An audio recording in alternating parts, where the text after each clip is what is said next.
important conversation about new strategy of communication with Russia, and I want to start, of course, with the words of appreciation and just thank you very much to members of European Parliament for the support they give to me and my family during these some events recently happened with me, and it was very important, not just for me, but for all Russian people, because as absolutely correctly said Mr. Chairman, I'm definitely not the first one, and unfortunately I will not be the last one who poisoned or killed or treated in this way. And it is extremely important for Russian people to know that Europe and whole and the European Parliament will not keep silent on such an events.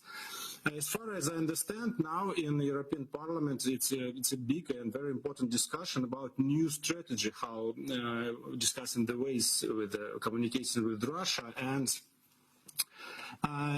I think it is time to develop a new strategy, not just correct the old one, but really develop a new one, because we knew kind of new type of Russian government, a new type of Russian state, actually an absolutely new one compare what we have even 2 years ago.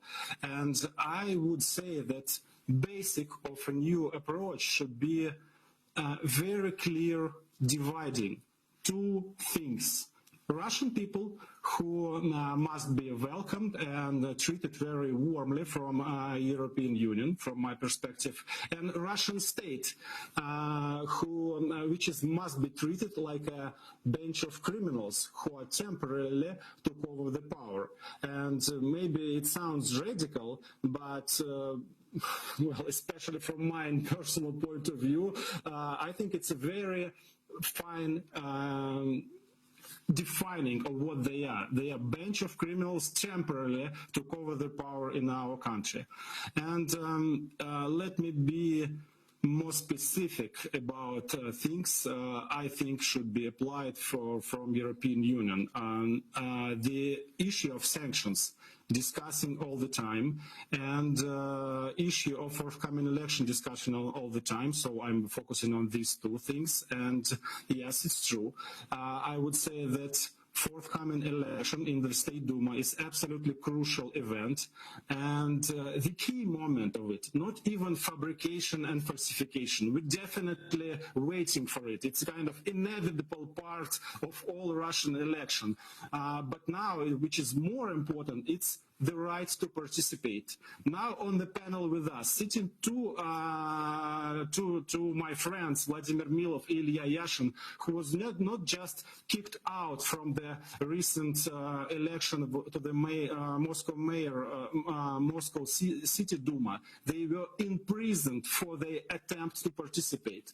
So I would say, and I ask European Parliament and every European politician to treat Russian forthcoming election in the very simple way. If everyone allowed to participate, we can discuss it further. But if some people not allowed to participate, the results of such election will never be recognized. From my perspective, this is the point number one for any discussion with any Russian officials on all levels. The second thing I want to focus is the issue of sanctions, because it's discussion all the time. And so far, I would say that the main approach of the European Parliament, of European country, is to sanction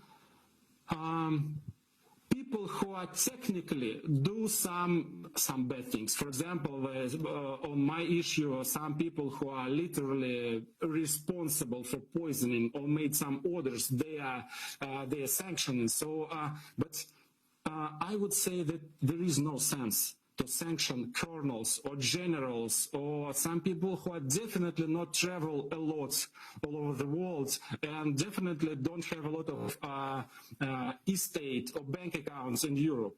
The main question we should ask ourselves, why these people poisoning, killing and fabricating election? And the answer is very, very simple: money. So European Union should target the money, and Russian oligarchs, not just old oligarchs, but also new ones like this circle of Mr. Putin. They must be real targets of sanction. And let me say it's very straight.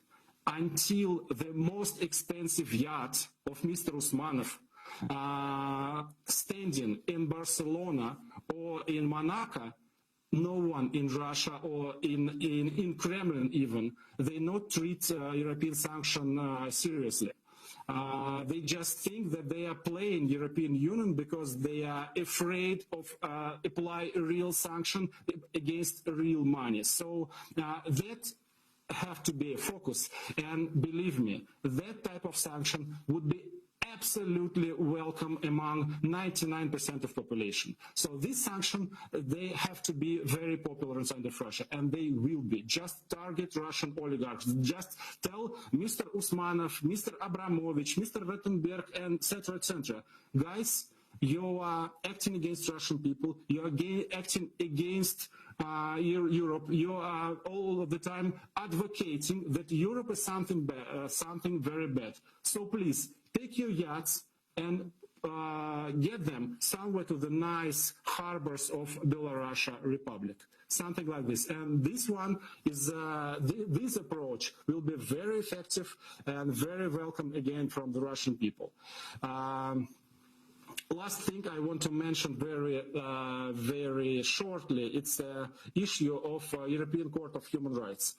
This is another very fine and very easy way to help Russian people, actually, because now at this moment we have a big, huge pack of decision of European Court who are absolutely ignoring from Russian state, and there is no question of the freezing assets or kind of political decisions. This is very simple. If, for example, particular officials or particular judges, they are not following decision of European Court, which is formally also recognized by Russia.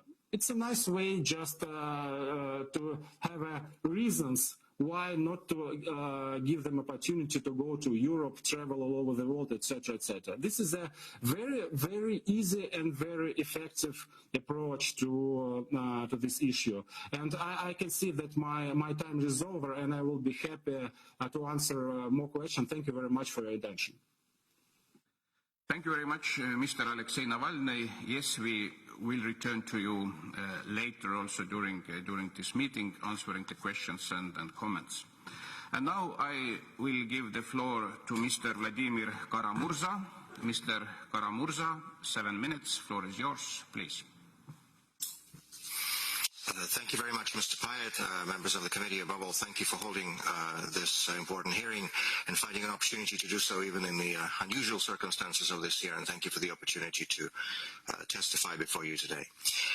As you know, in 10 months' time, Russia will be holding a parliamentary election. Now, in a normal political situation, we would already be in a full campaign mode with parties and candidates across the political spectrum preparing for the contest, as happens in every country represented on this committee and in this parliament. Instead, one leading opponent of the current government, former Deputy Prime Minister Boris Nemtsov, is dead, having been gunned down in front of the Kremlin in February of 2015. The organizers of his assassination have not been brought to justice. Another leading opponent, Alexei Navalny, whom you just heard from, was recently poisoned with a military-grade nerve agent prohibited under the Chemical Weapons Convention. Thankfully, he survived, but the chances of him or his supporters being allowed to participate in September's parliamentary election are close to zero. Mr. Navalny's party has received 9 denials of registration from the Justice Ministry, a record even for today's Russia. And he himself has been prohibited from running for any election on any level in Russia on the basis of a Russian court conviction that the European Court of Human Rights has ruled to be arbitrary. The next time you hear from a Kremlin propaganda outlet or from another Western Putin-versteher that Vladimir Putin has wide public support in Russia, just ask the obvious question. If he really is so popular, why is he so afraid of a free election? In fact, we haven't had a free election in Russia in 2 decades, and don't take my word for it. According to reports by observer missions from the OSCE and the Council of Europe, the gold standard of European election observation, the last Russian parliamentary election that was assessed to be competitive and democratic was held in December of 1999. A whole generation of Russians has grown up not knowing what a real election looks like, when you don't actually know the results ahead of time. For many years now, our parliament has been in effect a rubber stamp, not a place for discussion, in the unforgettable words of its own speaker. But the right to free elections, fundamental as it is not the only right by far that Mr. Putin's regime is denying Russian citizens. Independent media outlets have been silenced or taken over by the state. NGOs and civil society groups have been blacklisted as foreign agents or undesirable organizations. Peaceful demonstrations are routinely dispersed by security forces, and their participants are detained or arrested. In fact, imprisonment of political opponents is becoming a common tool in the Kremlin's toolbox. According to the Memorial Human Rights Center, Russia's most respected human rights organization, there are currently 328 political prisoners in our country.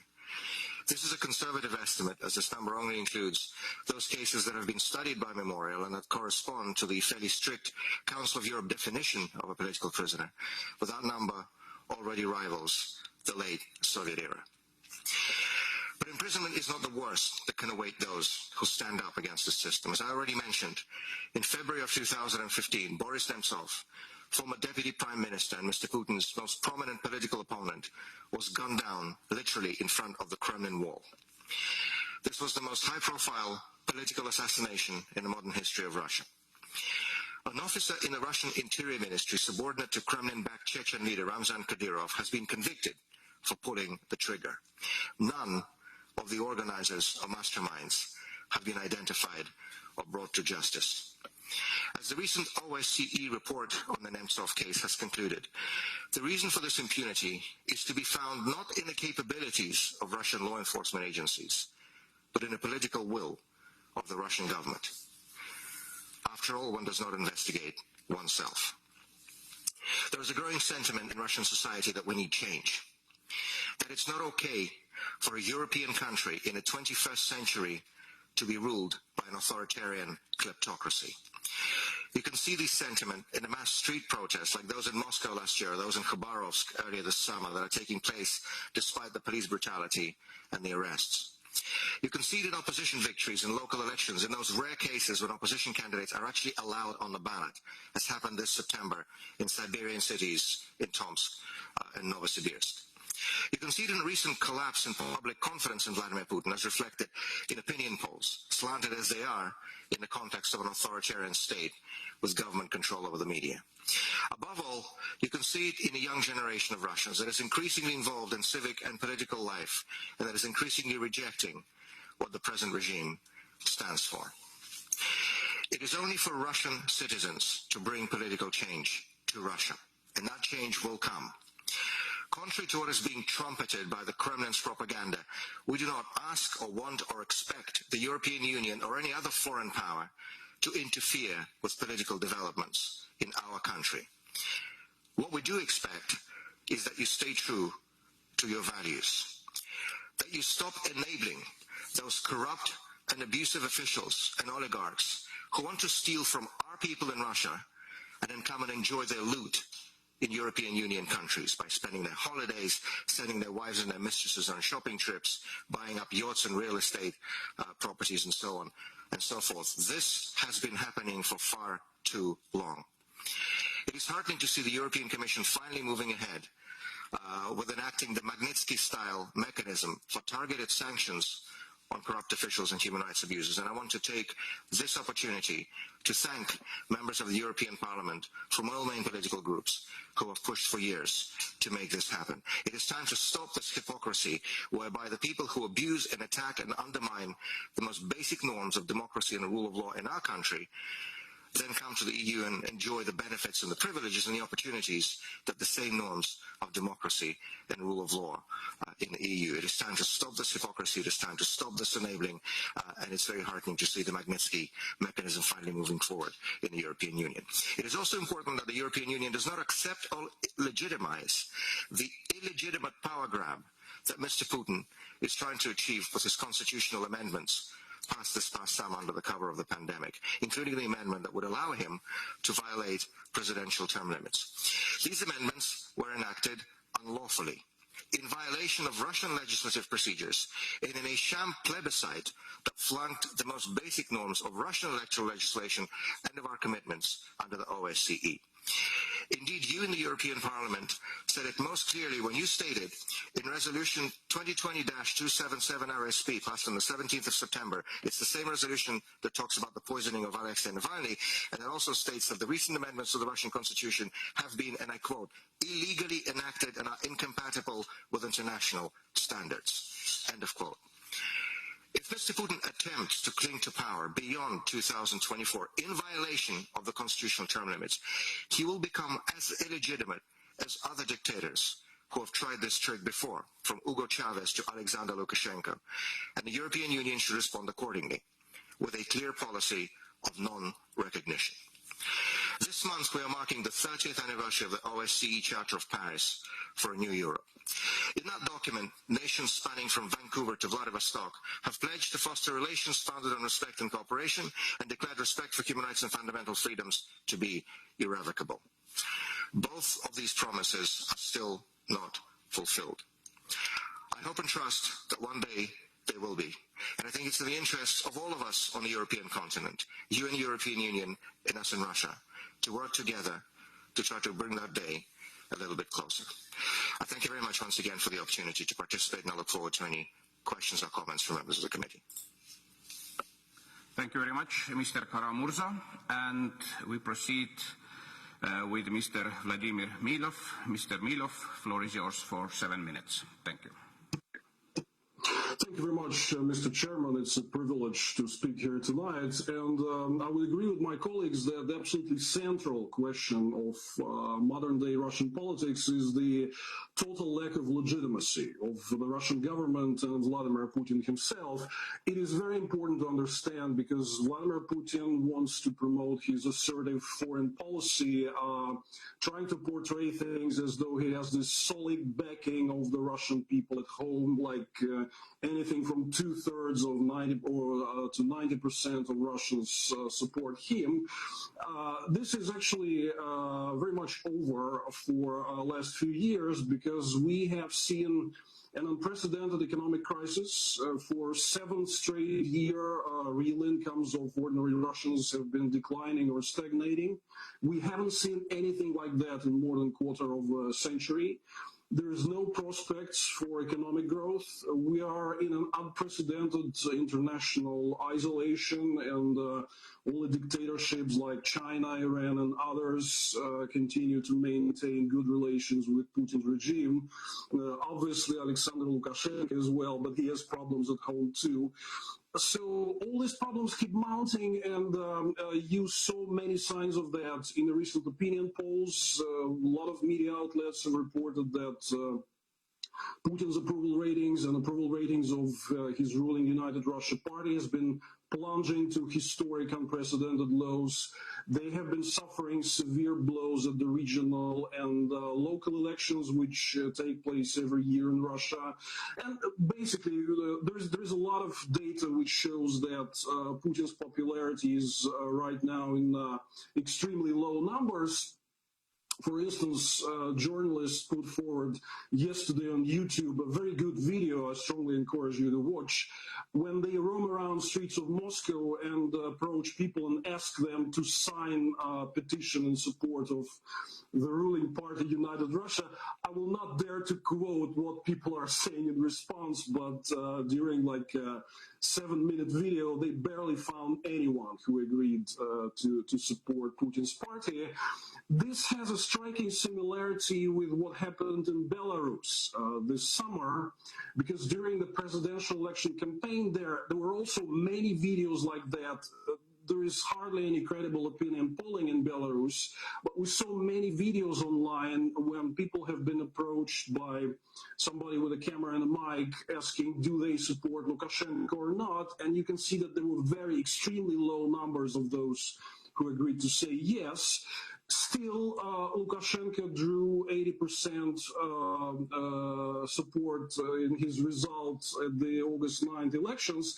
I think you can expect a fairly similar approach from Vladimir Putin and his team, because they understand that in real life, their public support has largely eroded over the past years.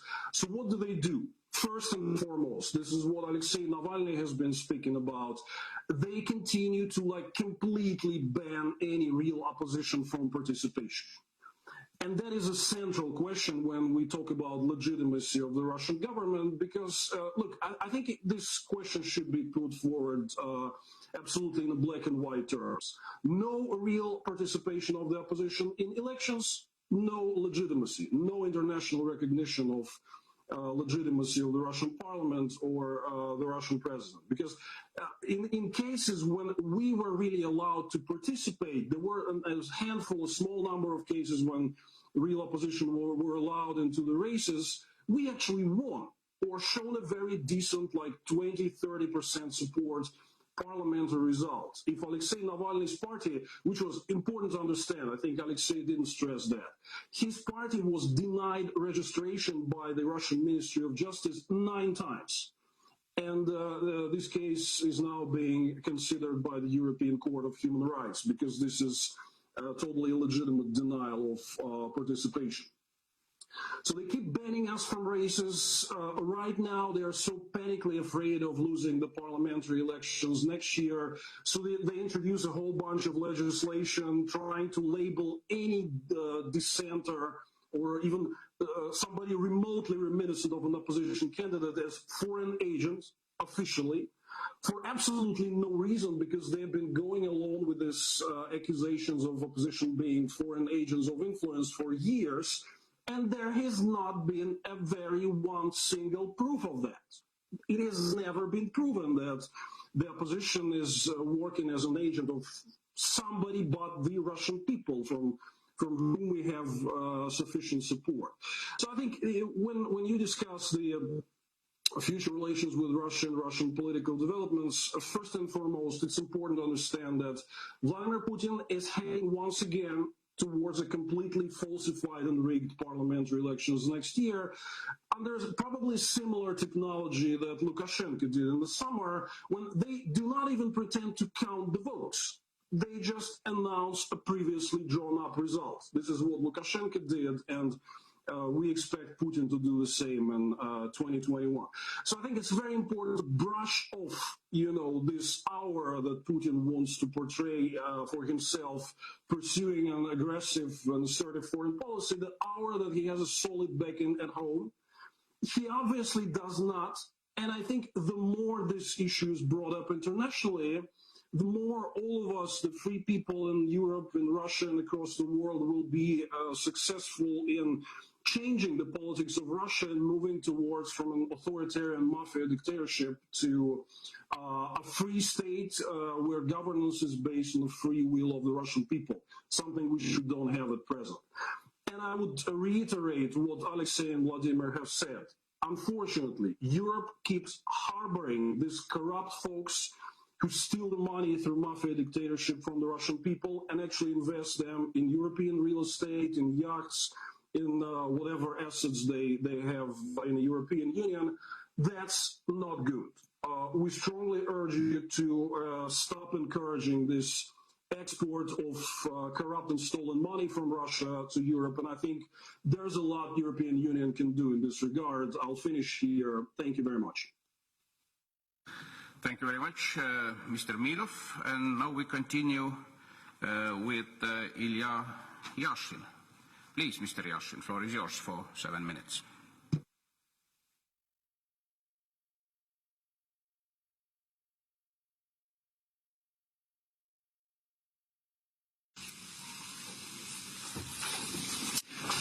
Коллеги, добрый день. Меня зовут Илья Яшин, я глава муниципального округа в Москве, и очень рад возможности выступить сегодня в Европарламенте. Присоединяясь к тому, что было сказано моими коллегами, я хочу обратить внимание на то, что за 20 лет пребывания Путина у власти в России, мне кажется, мы поняли и выучили как минимум одну вещь. Путин абсолютно убежден, что вся политика в мире делается грязными методами, что все политики абсолютно циничны и коррумпированы. Исходя из этого, он выстраивает свои отношения с другими странами, и в его понимании на мировой арене есть несколько влиятельных игроков, с которыми надо договориться за закрытыми дверями и вот разделить, собственно, сферу влияния. Разница только в том, что есть политики, которые свой цинизм и коррумпированность не скрывают, а есть те, которые вот камуфлируют, и они вызывают особое раздражение, потому что, ну, вроде как понятно, что ты такой же, как и все, но почему-то вот ты пытаешься это скрывать и делать вид, что ты лучше, чем есть на самом деле. Я бы добавил еще, что убежденность Путину в собственной правоте дает сотрудничество с некоторыми политиками, в том числе, к сожалению, в европейских странах. Ну, речь идет, например, о некоторых политиках из Италии, из Германии, из Венгрии, там, из других стран Восточной Европы. Путин помогает им медийными ресурсами, организационными ресурсами, в том числе на выборах. Они, в свою очередь, создают, ну, такой плацдарм для политического влияния Кремля на европейской территории. Я бы назвал это такой гибридной агрессией со стороны Путина, которая, ну, по сути, не встречает серьезного сопротивления. Вот эта вот гибридная агрессия, попытки коррумпировать местных политиков, выстраивать в Европе в том числе систему пропаганды и манипулирования общественным мнением, с моей точки зрения, представляет, ну, такую значительную угрозу для всего европейского сообщества. И главный риск здесь, как мне кажется, заключается в том, что время от времени европейские политики, глядя со стороны, допускают, что можно обменивать европейские ценности на экономическую выгоду. Закрывать глаза на коррупцию кремлевского истеблишмента, на нарушение прав человека в России ради выгодных контрактов, ну, в первую очередь связанных с нефтегазовым сектором.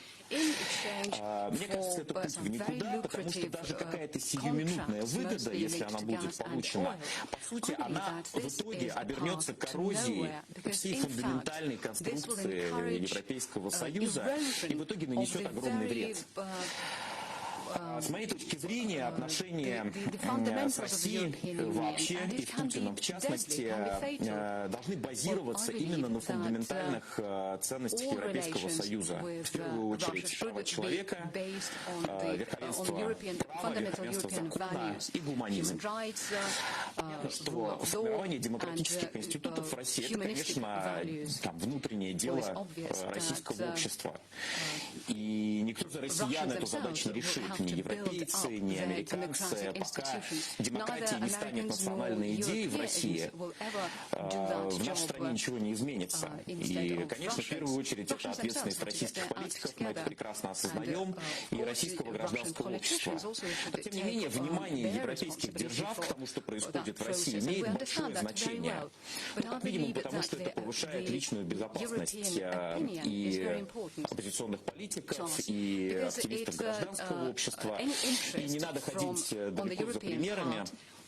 Понятно, что если бы не личные звонки канцлера Меркель, президента Финляндии, личные звонки Путину по поводу судьбы Алексея Навального, когда он лежал в коме в провинциальной больнице после отравления, никто бы его не выпустил на лечение в Германию, и, скорее всего, он вряд ли бы принимал участие в нашем сегодняшнем разговоре. Понятное дело, что личное вмешательство ведущих европейских политиков в его судьбу, ну, по сути, спасло ему жизнь. И мы действительно это очень ценим, Алексей об этом говорил.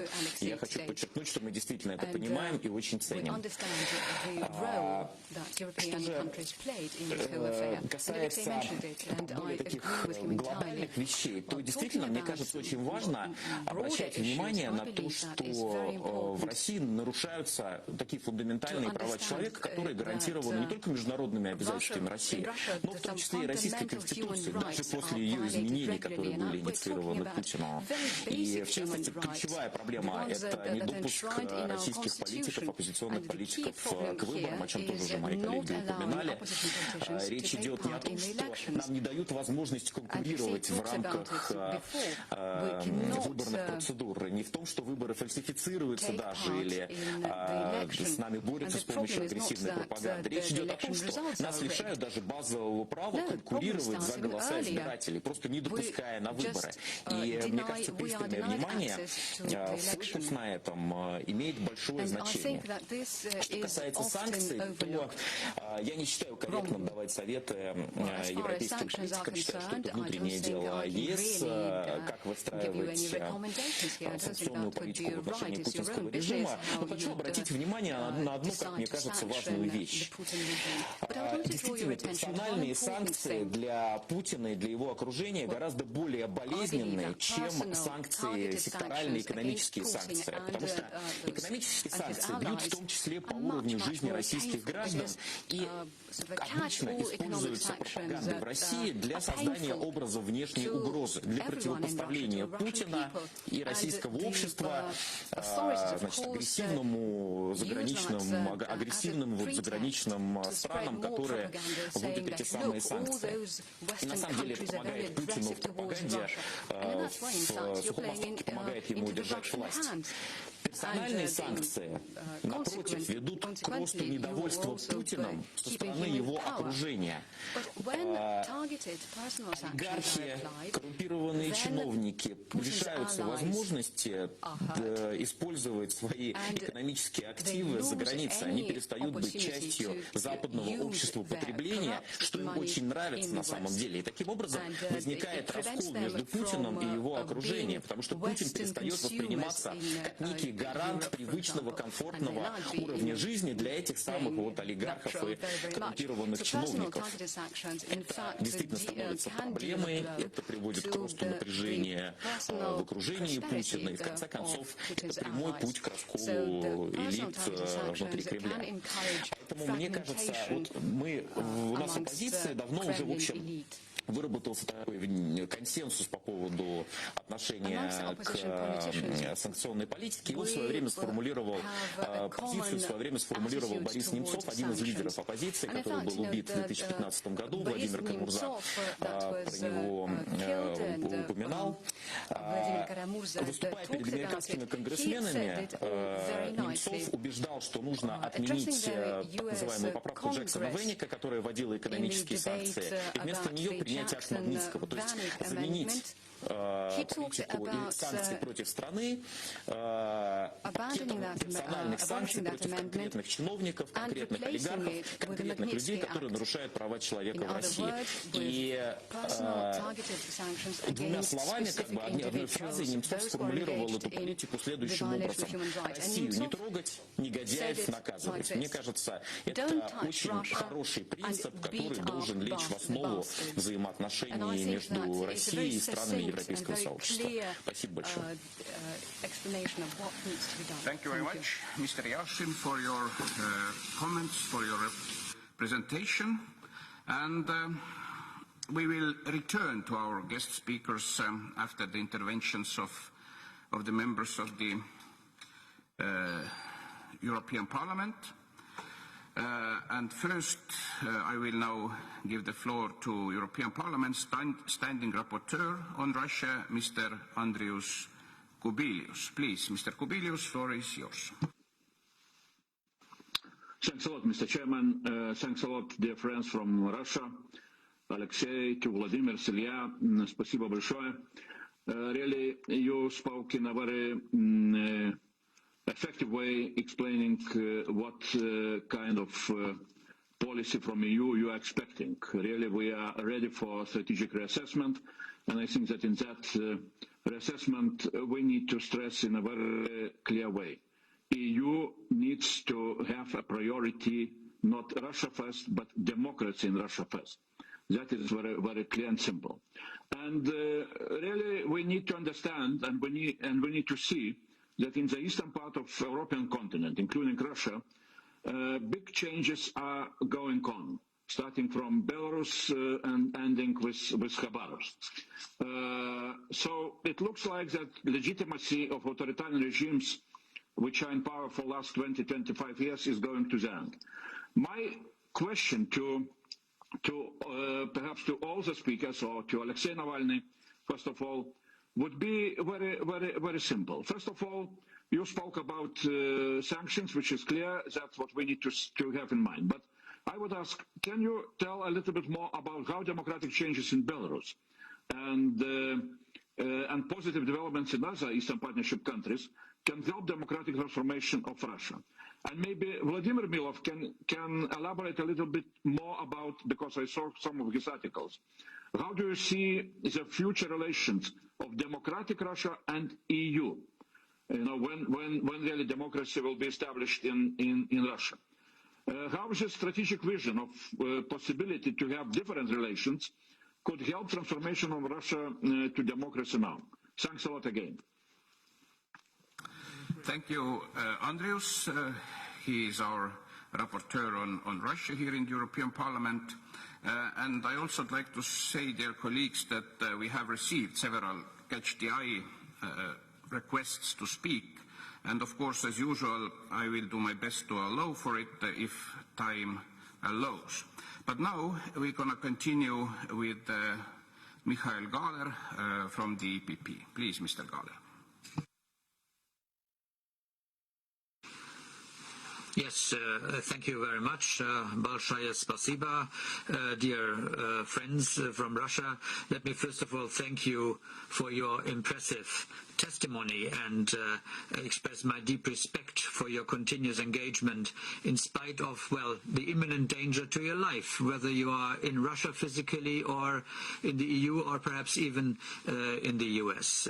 That is really impressive that you hold on and do not get afraid. I think, first of all, we as MEPs, we have to commit towards our own authorities and to demand that we apply our own legal framework, and I am speaking of the money laundering directives. We have a money laundering directive that should be applied evenly in the entire European Union, and that means also, be it in Berlin or in Vienna or in Nicosia or wherever you would like to think of, where major Russian money sums are appearing with the people who own it. And I think in this regard we would need some, in the External Action Service, perhaps a focal point where information about such activities are heading for. You, Vladimir, you named some people who have transferred their money, who have their money inside the EU. I think we should have a focal point where all such information that is available inside Russia of people who do that should be transferred to our areas where we then can work on that and apply our own directives. A question, do you expect from the new US administration a different stance, and what are your expectations with regard to the cooperation of the European Union and the US with regard to combating, well, these illegal activities of the oligarchs and of the regime in our part of the world? Thank you. Thank you, Mikhail. And our next speaker is Tonino Picciula from S&D Group. Please, Tonino.